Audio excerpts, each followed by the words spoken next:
Okay. Shravan Kumar గారు, ఇప్పుడు లేటెస్ట్‌గా కొన్ని సర్వేలు చూస్తుంటే జగన్మోహన్ రెడ్డి గారి గ్రాఫ్ రాయలసీమలో పెరుగుతోంది. పవన్ కళ్యాణ్ గారు గతంలో కన్నా కూటమి సర్కార్ వచ్చిన తర్వాత ఇప్పుడు ప్రస్తుతం ఈ ఈ 1 ఇయర్‌లో బాగా గ్రాఫ్ తగ్గింది అనేది కొన్ని సర్వేలు చెప్తున్న పరిస్థితి. మీరు మీరు ఎట్లా విశ్లేషిస్తారు? ఓవరాల్‌గా ఏపీలో రాజకీయ పరిస్థితులు ఎలా ఉన్నాయి? ఏ పార్టీ బలం ఎంత? సార్ ఇప్పుడు ఇక్కడ మ్, మీరు చాలా నేను ఇంకొంచెం ఇన్డెప్త్ విశ్లేషణ చేస్తాను దీని మీద. ప్లీజ్. రాజకీయం అన్ఫార్చునేట్లీ ఏమవుతుందంటే ఆంధ్రప్రదేశ్ రాష్ట్రంలో ఎవరు బాగా పని చేశారు అనే దాని మీద కాకుండా పని చెయ్యలేదు అనే దాని మీద నడుస్తుంది. ఎందుకు నడుస్తుంది అని అడిగితే 2014 నుంచి 2019 వరకు చంద్రబాబు నాయుడు పరిపాలన చేశారు. 2014 నుంచి 2019 వరకు చంద్రబాబు నాయుడు 23 సీట్లే ఇచ్చి ప్రతిపక్షంలో ఎందుకు కూర్చోబెట్టారు? చంద్రబాబు నాయుడు బాగా పరిపాలన చేయలేదు కాబట్టి. 2014 నుంచి 2019 వరకు పరిపాలన చేసిన ప్రభుత్వం మీద అద్భుతంగా ఏమైనా జగన్మోహన్ రెడ్డి పోరాటం చేశాడా? తెలీదు. పోనీ పోరాటం చేసిన అనుభవం ఉందా? తెలీదు. లేకపోతే ఇంతకుముందు పరిపాలన చేసిన అనుభవం ఉందా? తెలీదు. 2019లో 150 సీట్లతోటి జగన్మోహన్ రెడ్డి గారికి అధికారం వచ్చేసింది. 2019 నుంచి 2024 వరకు మళ్ళీ జగన్మోహన్ రెడ్డి పరిపాలన బాగా చేయలేదు అని 2024లో 164 సీట్లతోటి మళ్ళీ కూటమి ప్రభుత్వానికి అధికారం ఇచ్చారు. అంటే 2019 నుంచి 2024 వరకు చంద్రబాబు నాయుడులో వచ్చిన మార్పు ఏంటి? ఎవరికి తెలియదు. 2014 నుంచి 19 వరకు జరిగినటువంటి పరిపాలనలో నేను తప్పులు తెలుసుకున్నాను, నన్ను క్షమించండి, నేను బాగా చేస్తాను, నేను ఇంకోటి చేస్తానని ఏమైనా చంద్రబాబు నాయుడు ప్రజలకు ఇన్సూరెన్స్ ఇచ్చారో తెలియదు. సో జగన్మోహన్ రెడ్డి బాగా పరిపాలన చేయలేదు కాబట్టి చంద్రబాబు నాయుడు పరిపాలన చేయలేదు కాబట్టి Jaganmohan Reddy. So alternative government ఇచ్చుకుంటా పోతున్నారు తప్ప ప్రజలు ఎవరు కరెక్ట్ చేశారు, ఎవరు మంచి చేశారు అనేది ప్రజలకు అవసరం లేదు అనేది నాకున్నటువంటి అభిప్రాయం. అండ్ రెండోది ఏంటి అంటే ప్రజలు కూడా ఒక ఎమోషనల్ కనెక్టివిటీతో వెళ్ళిపోతున్నారు. రాజకీయాల్ని ఒక ఎమోషనల్ కనెక్టివిటీ కింద చూస్తున్నారు కానీ రాజకీయాల్లో వీడు కరెక్ట్, వీడు మంచి, వీడి క్యారెక్టర్ మంచిది, రాష్ట్రానికి బాగు చేస్తారు, ఎంప్లాయ్మెంట్ తీసుకొస్తారనే కాన్సెప్ట్ ఎవరు వెళ్ళటంలా. జగన్మోహన్ రెడ్డిని అరెస్ట్ చేశారు కాబట్టి 16 నెలలు జగన్మోహన్ రెడ్డి ముఖ్యమంత్రి. చంద్రబాబు నాయుడిని లాస్ట్ మినిట్ లో అరెస్ట్ చేసి 53 రోజులు లోపల పెట్టాడు కాబట్టి నారాలో చంద్రబాబు నాయుడు ముఖ్యమంత్రి. సో ఎవరు ప్రజలు ఇంకొక పార్టీని ఎన్నుకునే విషయంలో emotional connectivity is playing vital role in deciding the factor.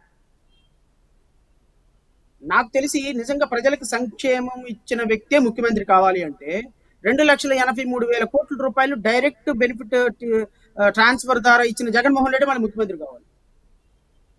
30 లక్షల ఇల్లు ఇచ్చినటువంటి జగన్మోహన్ రెడ్డి ముఖ్యమంత్రి కావాలి. Then why he got only 11 seats? So ప్రజలు మాకు సంక్షేమం ఇచ్చారని మాట్లాడటంలా, నమ్మటంలా. there is something beyond the factor is playing vital. So రాష్ట్రంలో ఎమోషన్స్ అయి ఉండొచ్చు, కానీ రాష్ట్రంలో నేను ఈ 1 ఇయర్ పరిపాలన అబ్జర్వ్ చేసింది ఏంటంటే జగన్మోహన్ రెడ్డికి 4-5 సంవత్సరాల తర్వాత వచ్చేటువంటి యాంటీ ఇన్కంబెన్సీ ఈ కూటమి ప్రభుత్వానికి 1 ఇయర్లోనే వచ్చేసింది. ఎందుకు 1 ఇయర్లో వచ్చింది అంటే వీళ్ళ మీద విపరీతమైనటువంటి అత్యాశ పెట్టుకోవటం, వీళ్ళు చాలా బాగా చేస్తారని పెట్టుకోవటం, వీళ్ళు ఇచ్చిన సూపర్ 6 బాగా అమలు చేస్తారని పెట్టుకోవటం. పవన్ కళ్యాణ్ లాంటి వ్యక్తి సినిమా డైలాగులు కదా, ఇప్పుడు మీరు నేను చెప్పలేము, కానీ ఆయన అద్భుతంగా పండించగలుగుతాడు, ఎమోషన్స్ పండించగలుగుతాడు, సినిమా డైలాగులు చెప్పగలుగుతాడు, అరవగలుగుతాడు, రంకెలేయగలుగుతాడు. ఈ ఎమోషన్స్ అన్నింటిని మనకు రావు. ఈ ఎమోషన్స్ కి ప్రజలు కనెక్ట్ అయిపోయింది. ఇప్పుడు సినిమా చూసేటప్పుడు రౌడీ ఇలా కొట్టగానే 10 మంది పడిపోతారు సార్. ఆ 10 మంది పడటం కరెక్ట్ కాదు, ఇలా కొట్టడం జెన్యూన్ కాదు, అంతా మ్యానిపులేషనే, మాట మ్యానిపులేషనే, పాట మ్యానిపులేషనే, ఏది కరెక్ట్ కాదు, అంతా అబద్ధమే, డాన్స్ వాడిది కాదు, పాట వాడిది కాదు, మాట వాడిది కాదు అని అర్థమవుతుంది మనకి. కానీ మనం అక్కడ కూర్చొని ఎంజాయ్ చేస్తాం. అలాగనే పవన్ కళ్యాణ్ కూడా రాష్ట్ర ప్రజల్ని ఆ ఎంజాయ్మెంట్ మూమెంట్ లోకి తీసుకెళ్ళిపోయింది. బికాస్ ఆఫ్ హిస్ యాక్షన్స్, ఆ ఎమోషన్స్, ఆ స్క్రిప్ట్, ఆ డైలాగ్ తోటి ప్రజలందరూ కనెక్ట్ అయిపోయారు. ఇప్పుడు ఏమైపోయింది? రియాలిటీలోకి వచ్చేసి ఆహా, మిస్సింగ్ కేసులు అంటే ఇలా ఉంటాయా, ఎవ్రీ ఇయర్ మిస్సింగ్ కేసులు అవుతాయా, మళ్ళీ వాళ్ళు ట్రేస్ అవుతారా, అసెంబ్లీలో ఒక చట్టాన్ని మార్చాలంటే కేంద్ర ప్రభుత్వం డాక్ట్రిన్ ఆఫ్ రిపగ్నెన్సీ అని ఒకటి ఉంటుందా, కేంద్ర ప్రభుత్వ చట్టం కూడా మనం చట్టం మార్చడానికి లేదా, సో ఇక్కడ శిక్ష పడాలంటే ఒక ప్రొసీజర్ ఉంటుందా? ఇప్పుడు అర్థమైంది ఆయనకి. సొగాలి ప్రీతి కేసు ఏమైంది?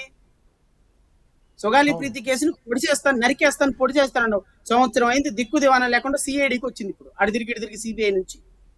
సో వాస్తవానికి థియరిటికల్ కి చాలా తేడా ఉంది. సో వీళ్ళందరూ కూడా ప్రాక్టికల్ గా ఫెయిల్ అయిపోయారు. ప్రజలు వీళ్ళ మీద పెట్టుకున్న నమ్మకం పూర్తిగా ఫెయిల్ అయిపోయింది. ఇప్పుడు ఈ 1 year లోనే విపరీతమైనటువంటి అగ్నెస్ట్ వచ్చేసింది. సో దేర్ ఫోర్ ఖచ్చితంగా నేను అనుకోవటం, కూటమి ప్రభుత్వానికి కూటమి ప్రభుత్వం భారతీయ జనతా పార్టీకి, తెలుగుదేశానికి, జనసేనకి పూర్తిగా గ్రామ స్థాయిలో పూర్తిగా పడిపోయింది సార్. పల్లెటూరులో జనం అయితే, ఇంకా కొంచెం సిటీస్ లో పర్లేదు కానీ పల్లెటూరులో రూరల్ ఏరియాస్ లో జనం అయితే, ఇప్పుడు సార్ ఎలా ఉంటుందంటే రూరల్ ఏరియాలో నాకు అకౌంట్ లో 15,000 పడినాయే చూస్తాను నేను. రాష్ట్ర ఆర్థిక పరిస్థితి, ఎకానమీ, ఇన్ఫ్లేషన్ ఇవన్నీ నాకెందుకు సార్? నాకు అవసరం లేదు కదా. అమరావతి డెవలప్మెంట్ చిత్తూరు జిల్లాలో సామాన్యంగా ఉన్న శ్రీకాకుళం జిల్లాలో పలాస వాళ్ళకి ఎందుకు సార్? అమరావతికి ఒక పెద్ద కంపెనీ వచ్చింది, వాళ్ళకి ఎందుకు సార్? వాళ్ళకి కావాల్సింది వాళ్ళ 15,000 అకౌంట్లో డబ్బు,